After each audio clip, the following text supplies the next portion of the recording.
তিনি যখন এই কথা শুনলেন, আব্বার কথা শুনলেন, আব্বা বিপদে পড়ে গেছে, একটা দৌড় মারলেন কাবা শরীফের দিকে। কাবা শরীফের সামনে আইসা আমার আপনার নবীকে সেজদারত অবস্থার মধ্যে তখন তিনি দেখতে পাইলেন তিনি সেজদারত অবস্থার মধ্যে পড়ে আছে। তিনার পবিত্র দেহ মুবারক এবং গর্দান মুবারকের উপরে পচা নারী বুড়িগুলো ফেলানো অবস্থার মধ্যে আছে। ফাতেমা রাদিয়াল্লাহু তাআলা আনহা ছিলেন ছোট্ট কন্যা সন্তান, তিনার গায়ের মধ্যে শক্তিও কম।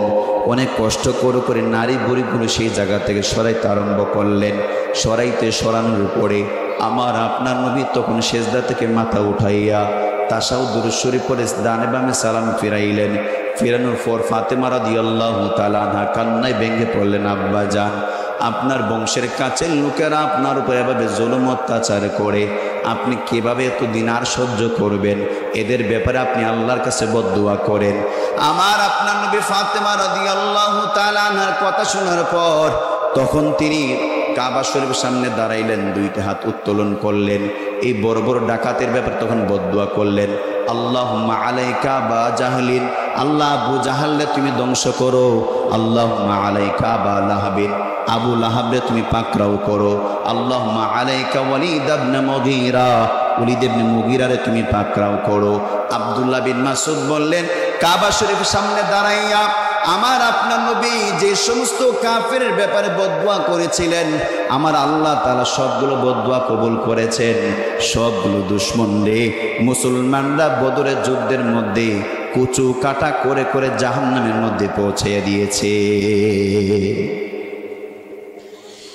রাসূলুল্লাহ সাল্লাল্লাহু আলাইহি ওয়াসাল্লাম এই কষ্টের এক মুহূর্তে বিষণ্ণ মন অবস্থায় তিনি পড়ে আছেন।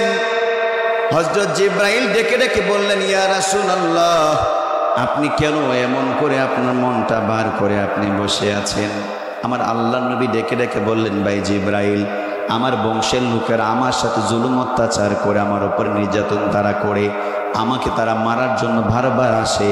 আমি কি সত্য ধর্মের? তাহলে আমি সত্যের ধর্মের নবী হইলে আমার কাছের লোকেরা কেন আমার সাথে দুর্ব্যবহার করে?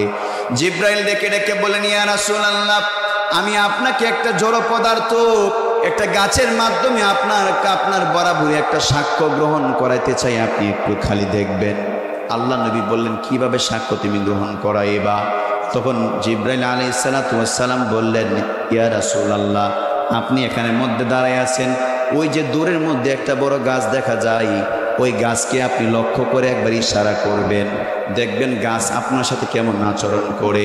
আমার আপনার নবী তখন এই জায়গার মধ্যে দাঁড়িয়ে দূরের গাছকে ইশারা করে বললেন, ইয়া শাজার তাআল হিনা বিইজনিল্লাহ।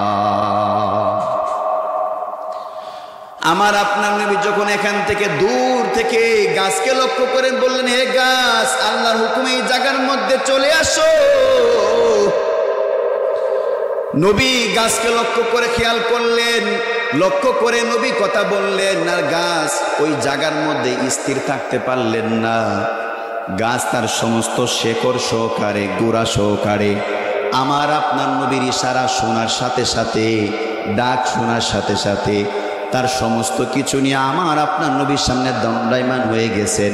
আমার আপনার নবীর সামনে এসে বললেন, আসসালাতু আসসালামু আলাইকা ইয়া রাসূলুল্লাহ, আসসালাতু আসসালামু আলাইকা ইয়া হাবিবাল্লাহ।